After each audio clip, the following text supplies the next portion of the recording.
Hi, everybody. I'm Bill Sanders, and this is Watch Art Sci, the art and science of watch collection. Today, we're going to be talking about a very special watch. This is the FP Journe Chronomètre Bleu, and the name of today's video is The Enduring Allure of the FP Journe Chronomètre Bleu.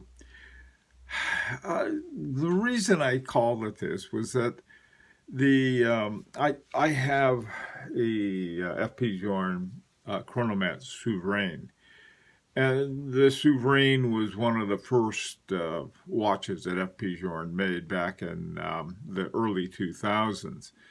And the Chronomètre Bleu came along in 2009, and it was designed to be an entry level. And the idea is that people could afford around, I think it was between about $20,000 and $22,000, which is a lot of money for entry level, but it wasn't as much as some of the other ones. So what they decided to do, we're going to make this watch. It's got to be different than the Souverain. The Souverains were made out of gold and platinum. So they said, well, we're going to take another metal and we're going to do it differently. And yet it's going to be a cool watch. Well, apparently they got everything right. As you can see, it's got a blue dial, and the hands and the indexes are painted in this cream color. And the case itself is made of something called tantalum. I'll talk about that in a second. The diameter is 39 millimeters. These were 40 millimeters. Like I said, these are going to cost several $1,000s less than the ones that were sort of the lead ones that they had at the time. And the dial is this chrome blue. And in the small seconds that are at 730, there's a circular guilloche in that. So it's a very clean, simple watch, but one that has just right now, to give you an idea, the boutique in New York City gets about one of these a month. The FP Journe boutique gets about one a month. And they have a waiting list of, I think, around 93, right, the last I heard. It could be more than that now. And so if you do the math, it'll take about almost 8 years for you to get your Chronomètre Bleu, which is really a very interesting case. The other thing I like about FP Journe, the way they do business, you're not going to be asked to pay a premium. You just be asked to wait in line. I mean, someone says, well, if I give you an extra, a couple thousand, would you sell it to me? And the answer would be no. There are ways that people jump the line, so to speak. And these are for FP Journe customers who've been around for a long time and, have thousands, hundreds of $1,000s of their watches. Some years ago, when I was after an FP Journe, I made a deal with a AD in Hollywood, in Beverly Hills, and the guy was a true old school gentleman, very nice. We made a deal on a FP Journe Octa, and so we were all set to go with it. And he called back and he said, "Look," he said, "one of my regular customers wants that watch," and he said, I've got to take care of my regular customers first. So I said, okay, I understand that. I mean, this watch collection is one thing, but watches are a business. So during that period, I found another watch that I really liked, and it was the Resonance, the Chronometre Resonance, which just turned out to be one of my favorite watches. And so I was happy, So the guy called back about a month or so later and said, look, it worked out my customer I told you about decided he didn't want it after all. So if you'd like it, it's available again. I thanked him. I said, no, but that sort of the kind of thing is that they really do care about and take very good care of their customers. especially ones who have who buy a lot, who spend a lot with them. Okay, so let's take a look at this Chronometre Blue and find out, what is it that people just love about it. Well, um, first of all, the caliber 1304 is exactly the same caliber that was used in the Chronometre Souverain. This also has the same caliber. The It's got 129 parts, 22 joules. It's 30.4 millimeters, which is a nice case-filling size for a movement. It's about 3.75 millimeters thick, which is sort of not real thin, but pretty good on the thin side. And it runs at a frequency of 3 hertz or 21,600. Actually, it's semi-oscillations per hour, but we call them vibrations per hour. And it's got a 56-hour power reserve. The base plate and bridges are made of 18 karat gold. This was something that FP Journe decided to do with all of his watches in 2005. Mine also has the same thing. This one's from 2007, and so it also has the gold. But my other one, my Resonance, is from 2002, and they have a brass instead of gold for the back plating of it. If you look at the different plating on the bottom part of it, you can see that in the center there you have what's called a barley corn guilloché, and then on the top ones they have the Côtes de Genève, which is the Geneva waves, and then over right underneath the balance wheel, you can see the circular graining that they have. And one of the things on the main plate there they have, or the main bridge, I guess, they have, it says Geneva made, this is FP Journe's sense of humor, a way of thumbing his nose at the establishment. There's a big deal about what you have to have on a watch to call it Swiss made. Well, his operation is right in the middle of Geneva, and so he does everything there. And so he put Geneva made, and there's nothing that says what you have to do for that. The same with the chronometer label. If you have chronometer on your watch, and this is a chronometer, you're supposed to have the COSC certification. He didn't bother with that. He figured he'd certify it and do a better job, and he did. So it just sort of speaks to his own kind of sense of humor and his just fierce individuality in his watchmaking, and then being just incredibly successful. He's the only watchmaker who has the only watch company who has won 3 Grand Prix. He's won a lot. He's won, I don't know, 7 or 8 Grand Prix awards. But the grand prize, which is called the Aiguille d'Or, is rarely won, and he's the only one that's won 3. Patek Philippe and Besseron Constantin have both won 2, and some other ones I think have won 2, but nobody's won 3 yet except FP Journe. So I must really upset him. Like, he doesn't follow the rules, and then he does really well. That's one of the reasons I enjoy his watches so much. Okay, and looking further at the caliber 1304, it's really a cool caliber. Now, like I said, this is the 1304 is in the Chronometre Souverain. That was sort of where it came from, and it's amazing. It really is an amazing movement.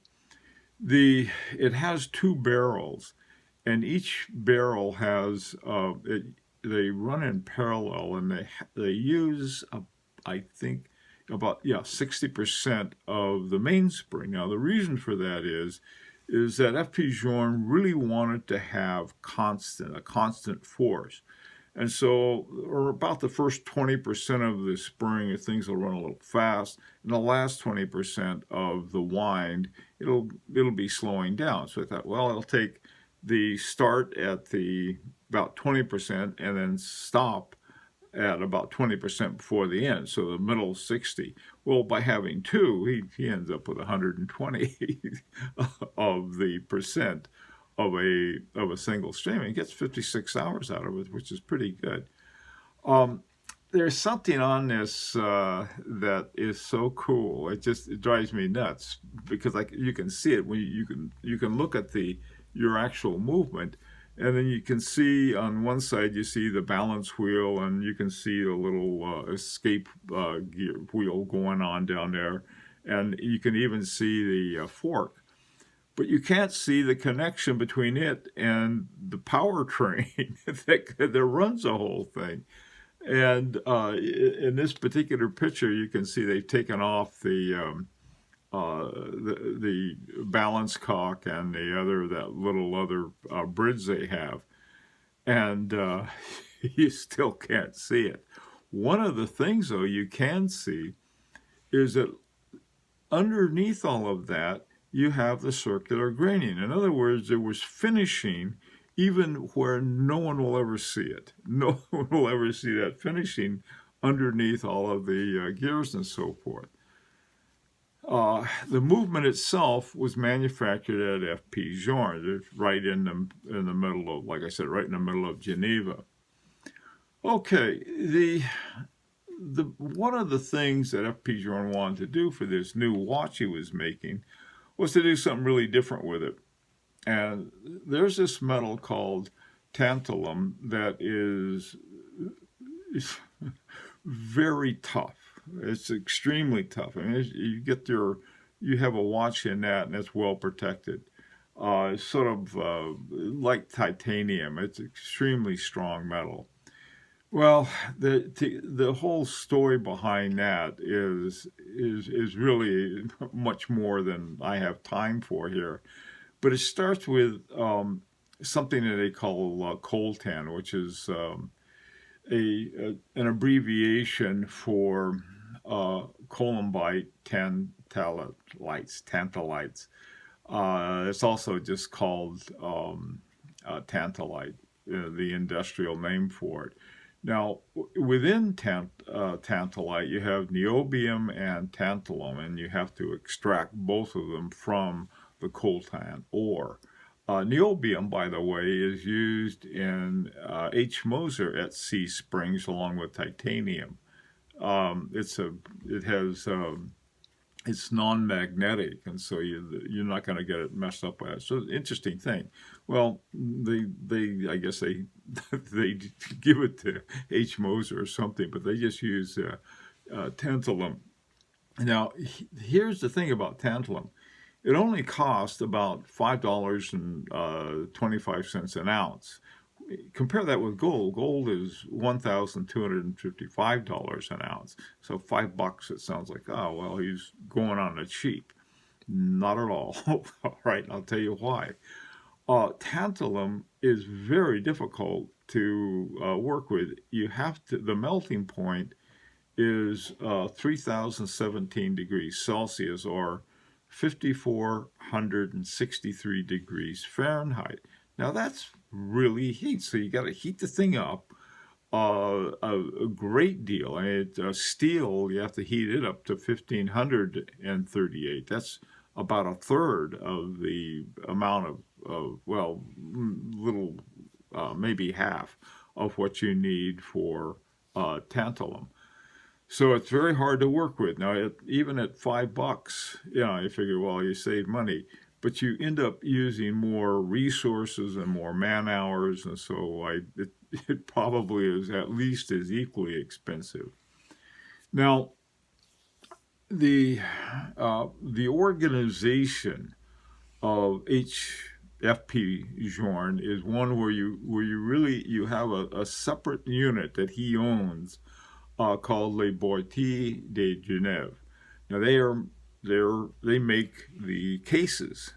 But they also make them for other companies too.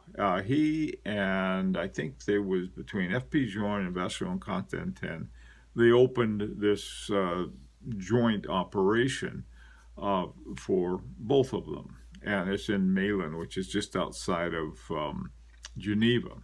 Okay, so they were made by the same people that make all of their cases for FP Journe. Now, this particular watch was in 2009 when they first made it, and they didn't put up this new building for Les Boutilles de Genève until I think it was 2012. So they had some other kind of facility that they were using before then. It could have been an earlier location for Les Boutilles de Genève.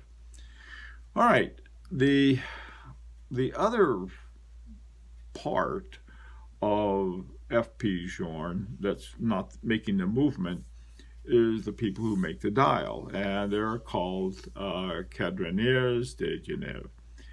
There's this two buildings together.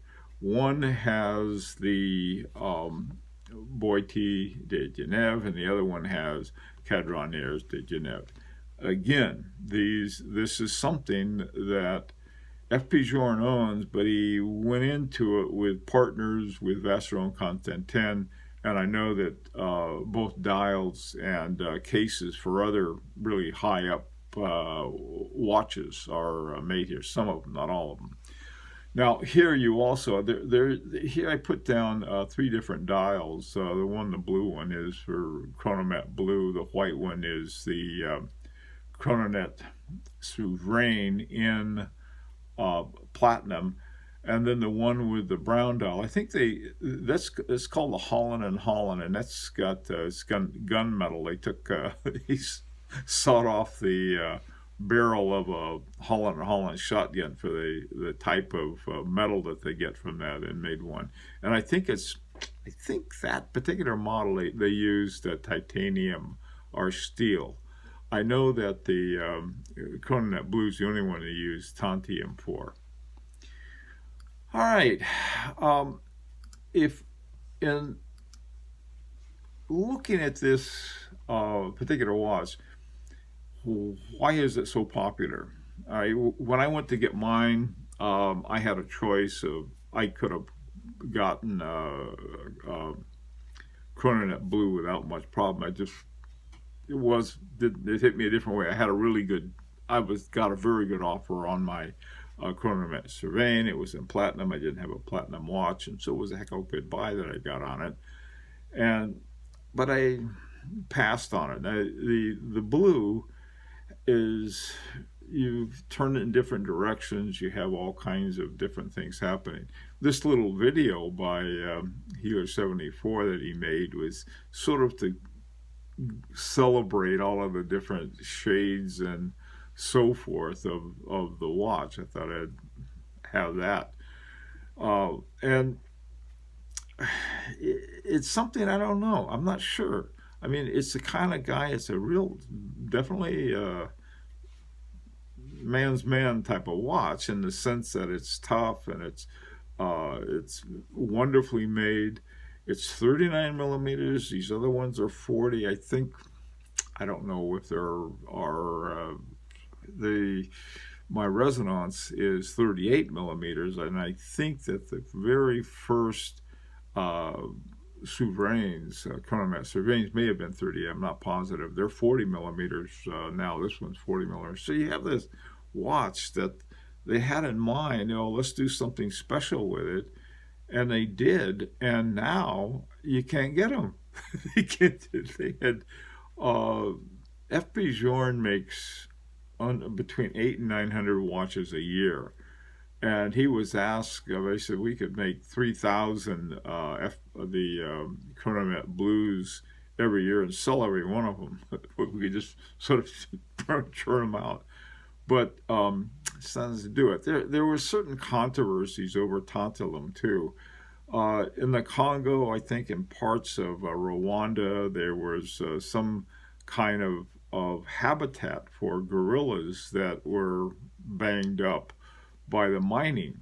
The people in that part of the world are in really bad shape. There was a terrible civil war that went on in the Congo, and it's still trying to get balance. And people are they're not doing too well in just about any form. And so what a lot of them do, they just go out and they go mining to get enough to survive. And this one mine was set up where they were mining tantalum and or coltan, and they were feeding the miners gorilla meat.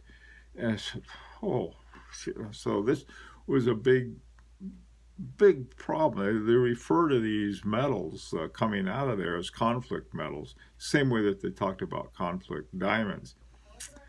Well, that is something that is way beyond this watch. There's a lot of tantalum coming out of Brazil, and there used to be from Australia. I don't know if they still have it anymore.